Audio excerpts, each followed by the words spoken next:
Welcome back, everyone. We're here today on our first Cabral HouseCall of the weekend. Always appreciate you joining me for the weekend edition of the show, where we're answering your questions, our community's questions, each and every weekend, 6 today and 6 tomorrow, on all things health, wellness, weight loss, weight gain, anti-aging, IHP world, and so much more. All right, so let's dive into the show because, again, I'd love to get right to your questions. I know that's why you are here. I do enough rants during the week. I'm going to pass on starting the show with one as well. But again, thanks so much for joining me. Here we go. First question is from Allison. Allison says, "Hi, Dr. Cabral. Thanks for what you do. I appreciate the effort you put into these podcasts. Here are my questions. Does anyone ever need to complete consecutive detoxes, like 2 rounds of the CBO, to fully recover? I've heard some detox experts claim that it takes 2 years to fully and safely detox heavy metals. I saw that your heavy metal detox program is around 6 weeks long. I'm not really sure what my question is, but is the 2-year program a fraud? Or can you explain why the time frame is so large between detox programs? Thanks again." All right, yeah, happy to help. So 2 years is such an arbitrary time. Like, that's completely random. Completely random. It really depends on the level of toxicity within the individual. Think about this just for a moment. And I think that this will make sense once I say it. So I used to teach sailing back in the day. I loved to sail. I just worked at a community boat club. Nothing crazy, but it was amazing. I loved it. And let's say that a boat tips over. We used to sail these N10 duplins. They were called tubs. They were called tubs for a reason. They were basically like a big bathtub that you could teach basically anyone to sail on with a single sail. So if they tipped over, though, as an instructor especially, we had to right the boat. And it was filled with water. And it would take literally a half hour to 40 minutes to bail out. Okay. Well, so that was worst case scenario. A lot of water to bail out. Took a long time. Now, there's one thing called, well, I won't go too deep into it, but when your boat is not on an even keel and it starts to tip a little bit, you can take on a little bit of water. And if you take on a little bit of water, it's still not ideal, but you can keep sailing the boat. And when you get back to the dock, instead of spending 40 minutes to bail out the whole boat, it might take you 5 minutes, right? So it's the level, in this case, of water that you took on, or in other cases, the level of toxicity. So we see many people in our practice with candida, with bacterial overgrowth, with H. pylori, with parasites. That doesn't take more than 12 weeks to remove. Because I can show you before and after lab test results, right? Like, absolutely doesn't. Now, does 1 out of 500 people have to complete maybe a second round? Maybe, right? Maybe 1 out of like 500, right? Or 1,000, but not regularly. Heavy metal detox, 6 weeks is efficient and sufficient for people if they're doing it once a year. Should be enough. But what if you have really high levels? Okay, you might need a second round, but you don't need 2 years of it. I wouldn't recommend taking 2 years of cracked cell chlorella and cilantro at higher dosages, right? I don't think that that's necessary. You don't need 2 years of biofilm disruptors, right? You don't need that. And if you have lead poisoning, you'd be dead in 2 years, or have massive neurological problems. So how long does it take to detox lead? Not more than 6 weeks. I mean, it really doesn't. Now, can you still have a little left in your system? Yes. So should you still do things like a heavy metal detox, functional medicine detox quarterly, those types of things? Yes. So again, the problem with online is that everybody gives these all-for-one answers. Nothing's nuanced. And everybody literally puts it out there as like, it is the truth. Be careful of people's truths. That's all I have to say. All right. Richard's up next. "Hello, Dr. Cabral. Hope your day is going well." I hope your day's going well as well, Richard. "I just want to know if using a Q-tip to clean your ears is a healthy habit. I do this every time I take a shower. Some say it's good and others say it's not good because our ears don't need to be cleaned since our earwax serves a purpose. Plus, when using a Q-tip, you can push the earwax further in and potentially damage your eardrum. Do our ears need to be cleaned regularly? If so, how? Would love to hear your thoughts on this. Always thanks very much and have a good one. By the way, I tried searching for this and other topics in your podcast page, but for some reason it brings up thousands of podcasts, even though the most of them don't talk about the topic. Last time I tried this, I tried clearing my cache. Okay, got it. So here's the thing. If you just type in Q-tip, probably thousands won't show up. So let's check it out. But if you type in the word the, well, you're going to get a whole lot of podcasts, right? Or cleaning, you'll probably get a lot of podcasts. So let's go to stephencabral.com/podcasts. And let's just see if Rich is right, because you might be. But I have a feeling you typed in too many words for your search term. So let's just type in Q-tip. All right, if I type in Q-tip, there's 0 that come up. Let's type it in without the hyphen, still 0. Okay, so no shows with the word Q-tip in there. Again, keep your search precise, okay? So let's give you your answer, and now we'll have a podcast on Q-tips. So this is what you need to know. The old saying was nothing smaller than your elbow in your ear. So basically it meant like, don't put anything in your ears. Now, here's the danger. The danger is when you use a Q-tip, you could push the wax further into your ear. When you do that, it will affect your hearing, drainage from the ear, because believe it or not, the ear does drain. And if you go too far in with the Q-tip, you could actually puncture or damage the eardrum. That's worst case scenario. Okay, so those are the two main reasons.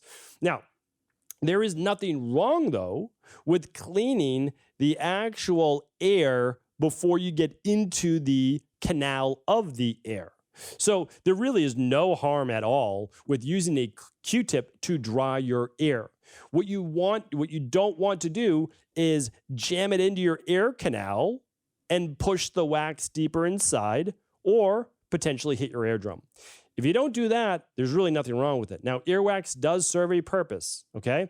You don't need a whole lot of earwax, though you just need a little bit. And your ear canal actually goes pretty far in, and you're not Q-tipping the whole thing in there. That's for sure, or you shouldn't be. So it serves actually to catch dust and other things from the environment and not allow it to actually get down deeper into the eardrum. All right, so just be careful. Don't go too deep. And you should be overall safe. Again, I have to give my quote. I cannot provide you any medical advice, medical treatment plans, medical cures, or medical diagnosis here on the show. All right, Jessica's up next. Hi, does your Candida gut protocol help with vaginal Candida also? And the answer is yes. So a lot of shows on yeast infections, vaginal yeast infections, a lot of shows on bacterial vaginosis as well, and how the CBO protocol can help with that too at an underlying root cause based level.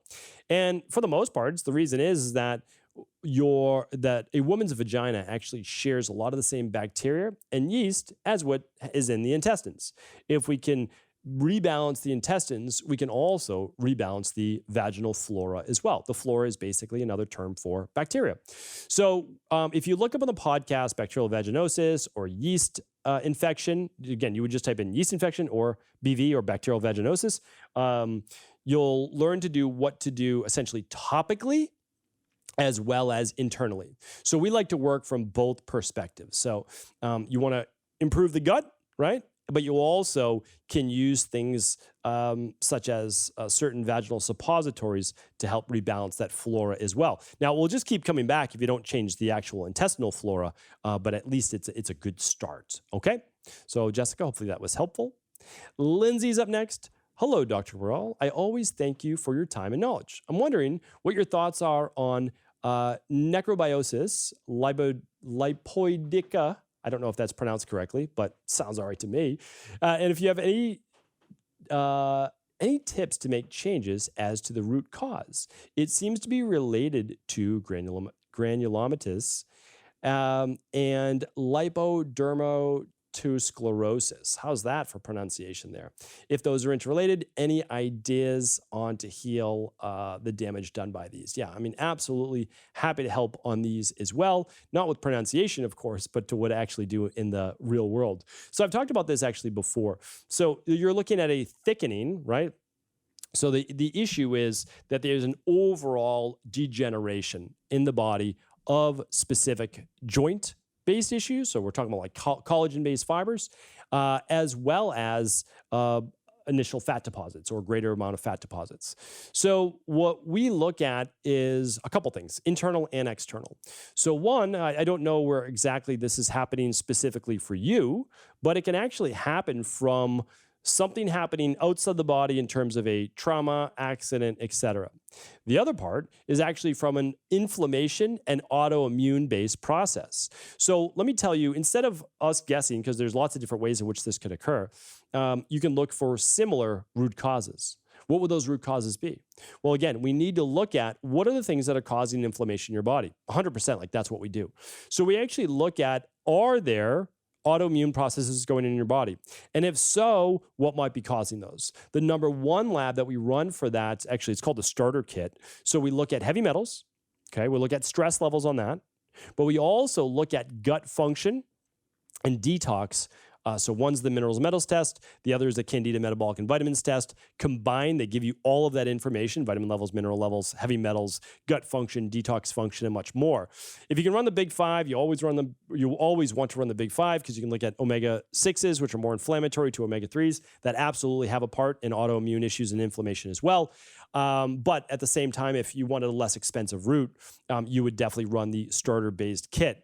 And so again, we've seen this many times, and I can't say there's one exact root cause, but if we look towards what filled up your rain barrel, surely we can help you empty that rain barrel as well. And again, you don't have to just work with us. You can run with work with an integrative health practitioner, level 2 if you want to run labs, level 1 if you want to go through lifestyle-based protocols.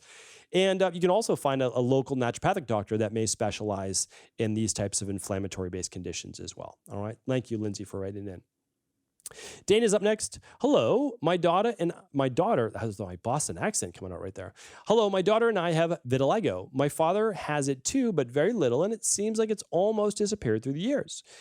Is there any cause of it, and it's hereditary and can't be fixed? That's what conventional medicine doctors say. What is your take on the issue? Thanks so much. Enjoying the podcast a lot. All right. Well, vitiligo, I've talked about so many times in the podcast, so many times. So the reason why I say that is that if you go to stephencabral.com/podcast and you just type in the one word vitiligo, you will find about a half dozen podcasts on vitiligo, and you wouldn't have had to wait the 12 weeks for an answer. So that's why I mention it. Go to stephencabral.com/podcast, type in your keyword. I'm guaranteeing you, I can't guarantee you anything, but 99 out of 100 times I've talked about it, because this is this is episode 2381, right? So we've talked about a lot of different things. All right. So I want you to do that. Head on over to stephencabral.com/podcast, type in vitiligo, and you will find those shows. So anybody who doesn't know what it is, basically it is let's call it a skin discoloration. So typically the pigment of the skin, no matter what color pigment of the skin that you may have, it starts to get lighter. You get basically light patches on the skin. And it can affect anybody. It really can. So here's the thing. We've been, again, I can't provide any medical cures, diagnosis, treatment plans, et cetera, but we've been very successful helping people in the past with this. And again, we're not the only ones. But you absolutely have to look at gut-based issues, heavy metals, and other inflammatory factors in the body. You just have to. Like, that is the place to start. So same thing I just recommended to Lindsay. You're running the starter kit, or ideally the big five. It can be overcome. One of the reasons why your dad may not have it as much is that the immune system actually starts to get a little bit weaker as we get older, and it may not be working in the same way, which then in this way you could say, oh, well, that's a good thing because it's causing less of a reaction. Maybe, maybe not, right? I would say, why don't we figure out what was causing the imbalance in the first place, fix that, and then we won't have it, but then also we'll be a healthier human being overall as well. So yes, it can be fixed. Please don't listen to just conventional medicine. You should absolutely listen to your medical doctor, but just not for chronic health-based issues, in my humble opinion. All right. One more question for the day, and it's from Michelle. Michelle says, hi, Dr. Brawl. You're the absolute best. I listen to you daily. Oh, thank you, Michelle. I appreciate that. I have a question about thrombosed hemorrhoids, and I cannot seem to find any information on, and my doctor has been no help whatsoever. I'm a 41-year-old female, 122 pounds, 3 vaginal births, have been on a mission to get my health where it needs to be after years of mystery symptoms. A year ago, randomly, I got thrombosed hemorrhoid after never having had hemorrhoids before in my life. The weirdest part was that it was not the result of any kind of bathroom straining. It literally just appeared one day and led me on a journey through the next 6 weeks. Even though it's not a cuss word, again, I like to keep this, I know we talk about adult topics, but I like to keep this family friendly. But I totally understand your frustration, Michelle, of course, and you can write that all you want. Okay, so I've been hemorrhoid free for a year, and the last week, lo and behold, another one appears with no straining. I've run my Cure mineral analysis test, Candida metabolic and vitamins test. I've been working with an IHP. I'm on week 4 of the CBO protocol. Been on a high fiber plant-based diet, tons of water, like the CBO subs, magnesium, and have added in some hemorrhoid support supplements from Amazon because I'm desperate. I'm at a loss for why I would be getting these. Is this a weak vein issue from having kids? Just hormones, getting older, living in absolute fear of a constant problem? Please help. All right, well, let's provide some help.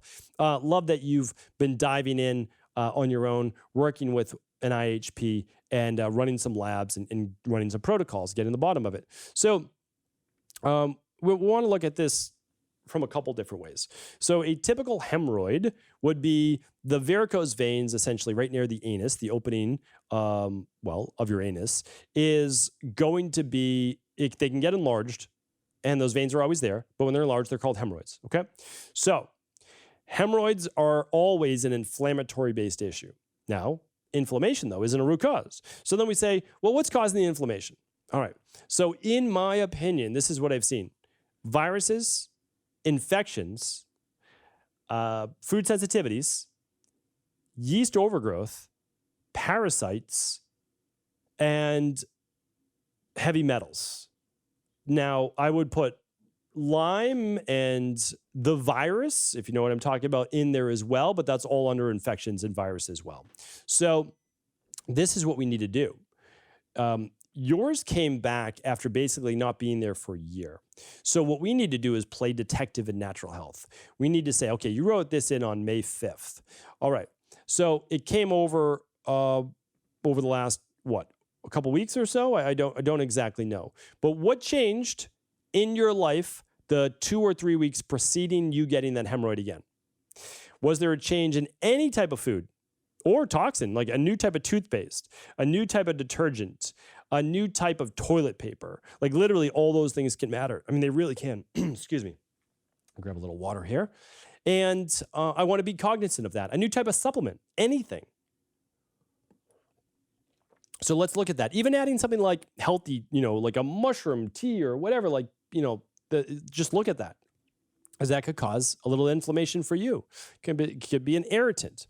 So that's what I would look at. And then what we're going to do is we're going to get you on your CBO is great. So you're doing that phenomenal. We're going to do the healthy gut support to seal up that gut. We're going to be doing some good quality probiotics because your gut flora could have become imbalanced, your good healthy bacteria.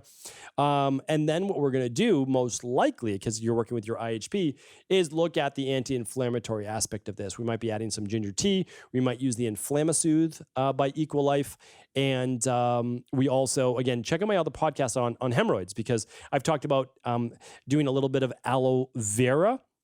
That's important to look at too.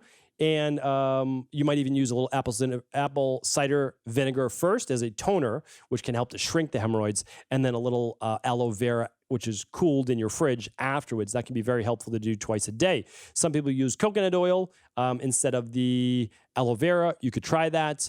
The thrombose part's a little bit different because blood clots is a whole different dimension. And that's why you want to figure out, well, why are you getting blood clots?